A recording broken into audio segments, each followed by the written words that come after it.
Hello दोस्तों, आज हम बताने वाले हैं कैसे हरियाणा अफोर्डेबल हाउसिंग में एप्लीकेशन अप्लाई करते हैं। चलो चलते हैं स्क्रीन पे। यहाँ पर आप टाइप करेंगे टीसीपी हरियाणा। टीसीपी हरियाणा जैसे ही टाइप करेंगे तो आपको टीसीपी हरियाणा की साइट दिखना चालू हो जाएगी, जो कि गवर्नमेंट की साइट है। यहाँ पर क्लिक करने के बाद आप राइट हैंड साइड पे देखेंगे 7 नंबर पे अप्लाई ऑनलाइन ई ड्रॉ दिख रहा है। यहाँ पर आप क्लिक करेंगे। यहाँ पर क्लिक करने के बाद आपको एक साइट की लिंक दिखेगी e-draw.tcphariana.gov.in tcpdms/। यहाँ पर आप देखेंगे 3 प्रोजेक्ट लाइव चल रहे हैं। 2 प्रोजेक्ट फरीदाबाद के हैं, 1 प्रोजेक्ट सोना का है। आज हम इसमें इसमें रजिस्ट्रेशन होगा। यदि आपका पहले आपने कभी रजिस्ट्रेशन नहीं किया तो यहाँ पर पहले आपको रजिस्ट्रेशन करना पड़ेगा। यदि आपका रजिस्ट्रेशन पहले ही कर चुके हैं तो फिर आप लॉगिन करके आप जा सकते हैं अंदर। पहले आप रजिस्ट्रेशन पे जाएंगे तो आपको यहाँ पर ईमेल आईडी दिखेगी। यहाँ पर आप ईमेल आईडी डालेंगे, यहाँ पर वेरीफाई करेंगे तो आपकी ईमेल आईडी पे वेरीफाई करने का ऑप्शन आएगा। उसके बाद आपका मोबाइल नंबर जाएगा।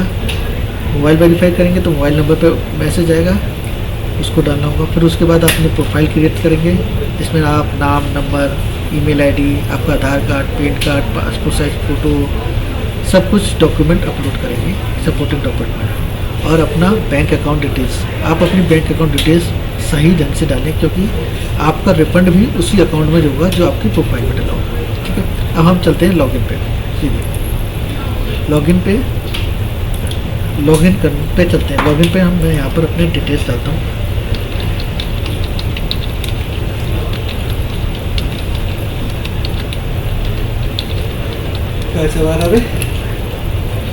जैसे ही मैं लॉगिन करता हूँ मेरे पास ओटीपी चाहता है। ये ओटीपी आपके मोबाइल नंबर पे या ईमेल आईडी पे जाएगा। आपके मोबाइल नंबर पे नहीं आता है यदि ओटीपी, तो आप अपनी मेल आईडी पे चेक कर सकते हैं।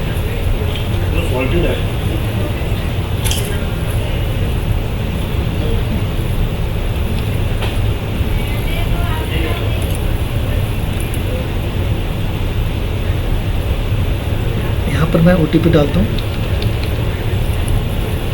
ओटीपी डालने के बाद आप देखेंगे ये 3 प्रोजेक्ट लाइव दिखाई देना चालू है। यहाँ पर 2 प्रोजेक्ट अनमोल और ओलिव होम ये फरीदाबाद के हैं। ये 28 ये सोना का प्रोजेक्ट है। यहाँ पर मैं अप्लाई करता हूँ। अप्लाई करने के बाद आप देखेंगे यहाँ पर मेरे डॉक्यूमेंट दिख रहे हैं, यहाँ पर चीज़ें हैं। यहाँ पर एडिट करके आप देखेंगे तो यहाँ पर आपको पैन कार्ड नंबर, आपके नॉमिनी डिटेल्स डालना चाहते हैं तो नॉमिनी डिटेल्स, डॉक्यूमेंट टाइप, आधार कार्ड डिटेल्स नॉमिनी की।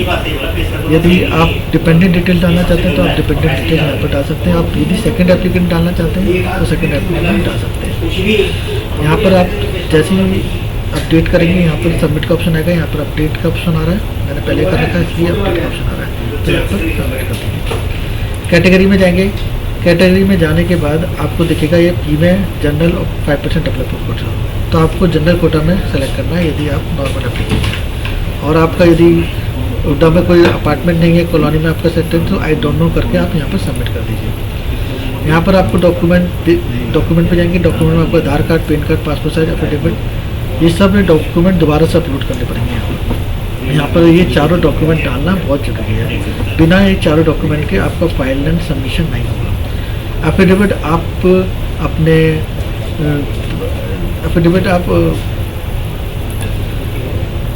आप यहाँ पर एफिडेविट तहसील से बनवा के यहाँ पर अपलोड कर सकते हैं। वो एफिडेविट आप संभाल के रखिए, क्योंकि आपको आगे ज़रूरत पड़ेगी उस एफिडेविट की यदि आपका फॉर्म निकल जाता है। उसके बाद यहाँ पर ये अपलोड हो जाएंगे डॉक्यूमेंट। उसके बाद आप रजिस्ट्रेशन फीस पे जाएंगे। ये 590 की रजिस्ट्रेशन फीस है, ये आपकी रिफंडेबल नहीं है, तो ये इसका पेमेंट आप यूपीआई किसी के थ्रू कर सकते हैं पेमेंट में। उसके बाद जब ये पेमेंट हो जाएगा तो आप एप्लीकेशन फ़ीस पे जाएंगे, जो कि 5% होता है टोटल अमाउंट का, वो यहाँ पर होगा। वो यूपीआई के थ्रू भी हो सकता है, आपके डेबिट कार्ड, क्रेडिट कार्ड के थ्रू हो सकता है। लेकिन आप यदि डेबिट कार्ड यूज़ करते हैं तो डेबिट कार्ड की लिमिट बढ़ा दीजिए, क्योंकि किसी की डेबिट कार्ड की लिमिट 50,000 होती है और 1 लाख तक होती है। तो आप अपनी डेबिट कार्ड की लिमिट 2 लाख करवा दीजिए, जिससे आपको पेमेंट में इशू ना आए। क्रेडिट कार्ड में लिमिट आपकी 1 लाख होनी चाहिए, जिससे आपकी पेमेंट हो सके।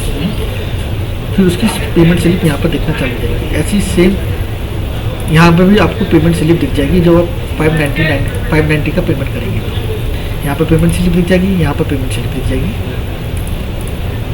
175 लाख वाली। उसके बाद आप जैसे ये पेमेंट कर देंगे, उसके बाद आप फाइनल सबमिशन पे जाएंगे। फाइनल सबमिशन में जाने के बाद आपको यहाँ पर एक टिक का ऑप्शन आएगा, वहाँ पर आप फाइनल सबमिट करके यहाँ पर आपका एक्नॉलेजमेंट दिखना चालू हो जाएगा। इस जगह जैसे ही एक्नॉलेजमेंट दिखना चालू हो जाएगा तो इसका मतलब आपका फॉर्म फिल हो चुका है और आप यहाँ पर एक्नॉलेजमेंट डाउनलोड कर लेना।